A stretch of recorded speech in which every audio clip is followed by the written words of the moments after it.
জাতীয় পার্টি ছাড়া অন্য যেই দলগুলো আছে, ফর এক্সাম্পল জামাত বা এনসিপি, তাদের হাঁকডাক আছে, কিন্তু মাঠে ভোটের কি অবস্থা এটা তারা খুব ভালো করেই জানে।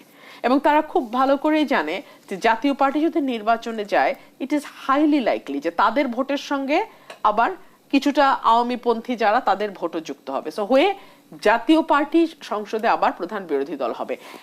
এটাই কি চলতে থাকবে কিনা ব্যারিস্টার রবিন ফারহানা?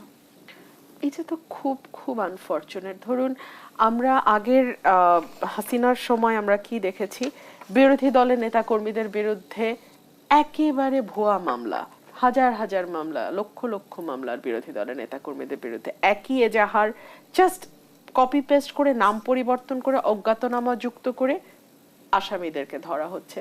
দিনের পর দিন বিএনপি নেতাকর্মী সহ অন্যান্য বিরোধী দলের নেতাকর্মীদেরকে সকাল থেকে বিকাল পর্যন্ত আদালতের বারান্দায় হাঁটতে হচ্ছে। সময় পরিবর্তন হলো, আমরা আশা করেছিলাম যে জুডিশিয়ারিতে একটা বিরাট রকম পরিবর্তন দেখব। আমরা দেখলাম সেই একই ধারা। ধরুন এই যে আওয়ামী লীগের যারা 15 বছর ধরে লুটপাট তন্ত্র চালিয়েছে, মাফিয়া তন্ত্র চালিয়েছে, গুম বিচার বহির্ভূত হত্যা করেছে, নেতাকর্মীদের উপরে অবর্ণনীয় নির্যাতন করেছে 15 বছর, এরপরে তো জুলাই এবং আগস্ট মাসে এই 1 মাস 5 দিন তারা যেই বিভৎস নারকীয় হত্যাকাণ্ড বাংলাদেশে চালিয়েছে, তাদের বিরুদ্ধে তো সুষ্ঠু সঠিক অভিযোগ দিয়ে মামলা দায়ের হতে পারত। কিন্তু আমরা যখন দেখি সালমান এফ রহমান, যার বিরুদ্ধে ব্যাংক কেলেঙ্কারির জন্য মামলা হওয়া উচিত, তার বিরুদ্ধে হত্যা মামলা হয়, কিংবা সাবেক প্রধান বিচারপতি এবিএম খায়রুল হকের বিরুদ্ধে যেখানে জুডিশিয়ারিকে পলিটিক্যালি ইউজ করবার কারণে মামলা হওয়া উচিত, তার পদের, তার শপথ ভঙ্গের জন্য তার মামলা হওয়া উচিত, তার বিরুদ্ধে আপনি খুনের মামলা দিচ্ছেন। এখন এই মামলাগুলো তো আপনি আসলে দিন শেষে প্রমাণ করতে পারবেন না, এবং এই মানুষগুলো সারা জীবন বলতে পারবে যে আমি পলিটিক্যালি ভিকটিম হয়েছি, রাজনৈতিক পট পরিবর্তনের কারণে আমাকে ভিকটিম করা হয়েছে। সো আমরা আশা করেছিলাম এই জায়গাগুলোতে পরিবর্তন আসবে, আসে নাই। উল্টো আমরা দেখেছি যে জুডিশিয়ারিতে এমন অনেক নতুন নতুন ঘটনা ঘটেছে যার প্রেক্ষিতে সিনিয়র অ্যাডভোকেট সারা হোসেন পর্যন্ত বলতে বাধ্য হয়েছে যে কোর্টগুলো এখন রায় দেবে কি, কোর্টগুলো তো আদেশ দিতেই ভয় পাচ্ছে। আমরা তো কোর্টগুলোতে রেগুলার প্রতিদিন যাই, বিকাল পর্যন্ত কোর্টে থাকি, আমরা তো কোর্টের অবস্থা দেখি, কোর্টগুলোকে শেকি করে ফেলা হয়েছে। সো এগুলো আমাদের জন্য ভবিষ্যতে কোনো ভালো ফল বয়ে আনবে না।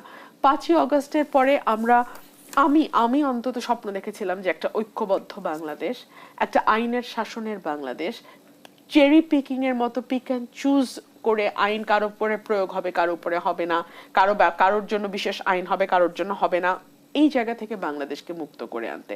বাট আনফরচুনেটলি সেটা হয় নাই। অন্তত জাতীয় পার্টি নিষিদ্ধের যে আলোচনা চলছে বা যে দাবি দেওয়া উঠেছে, এর পেছনে আসলে সমীকরণটা কি? সমীকরণ খুব সিম্পল।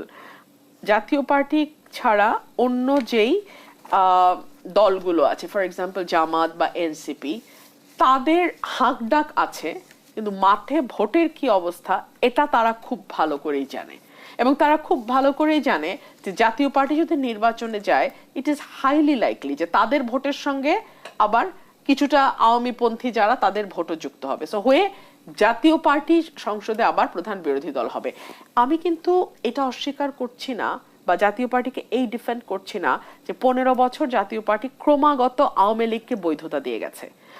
আমি সংসদে জাতীয় পার্টির সঙ্গে, তাহলে সেই জাতীয় পার্টির প্রতি জনগণ আস্থা রাখবে কি? এক্স্যাক্টলি, এটা আপনি জনগণের হাতে ছেড়ে দেন। আমার কথা শুধু ওইটুকুই, জনগণ আস্থা রাখবে কি রাখবে না। 15 বছর জাতীয় পার্টি কি করেছে এই তথ্য আপনার কাছে আমার কাছে যেমন আছে, যে মানুষটি ভোট দেবে তার কাছেও আছে। সো আপনারা মানুষকে তো অবিশ্বাস কেন করেন? মানুষকে মানুষের হাতে ছেড়ে দেন, দেখেন মানুষ জাতীয় পার্টিকে ভোট দেয় কিনা।